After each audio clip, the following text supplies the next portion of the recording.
کی نشانیاں ہیں وہ کون سی ہو سکتی ہیں؟ کیا ہم میں وہ پائی جاتی ہیں؟ کیا ہم نے وہ حاصل کر لی؟ دو طرح کی قربانیاں ہیں رمضان میں.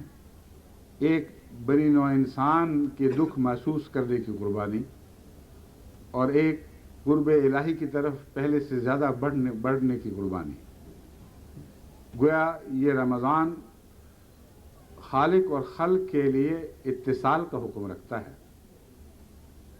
کوئی انسان اپنے رب کو پا نہیں سکتا جب تک کہ اس کے بندوں کے لیے پہلے سے بڑھ کر اس کے دل میں ہمدردی پیدا نہ ہو اور ان کے لیے وہ قربانیوں پر آمادہ نہ ہو. بس رمضان ان دونوں باتوں کی تربیت دیتا ہے، اور اس پہلو سے یہ مسلمانوں کے لیے عبادت کا ایک معراج ہے.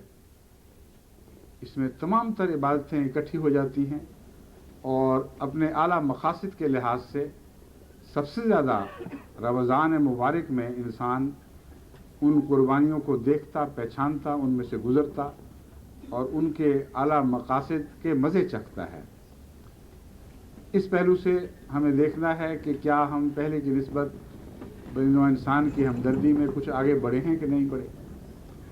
کیا غریبوں کے حقوق کا احساس ہمارے دل میں پہلے سے بڑھ کر پیدا ہوا ہے کہ نہیں.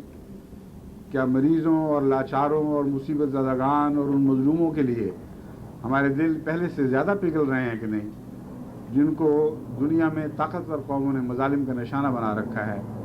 ہاں وہ کشمیر کے لوگ ہوں یا بوسنیا کے لوگ ہوں یا پاکستان کے لوگ ہوں یا ہندوستان کے دوسرے مظلوم یا بنگلہ دیش کے یا اور ملکوں کے، چین کے ہوں یا ویتنام کے ہوں، جہاں جہاں بھی انسانیت انسان کے مظالم تلے سسک رہی ہے، ان سب کا درد پیدا کرنا رمضان کے مقاصد میں سے ایک مقصد ہے.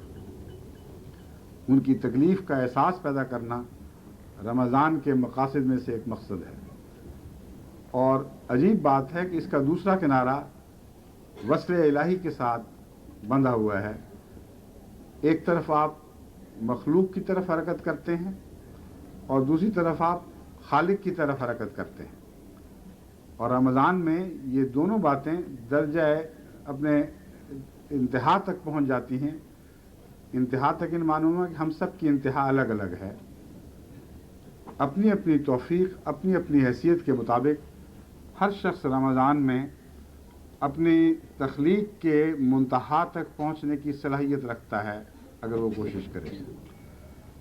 بس رمضان کا مہینہ دو قسم کی برکتیں لے کر آتا ہے: مخلوق کی محبت اور اس کے لیے قربانی کی تربیت، خالق کی محبت اور اس کے لیے قربانی کی تربیت.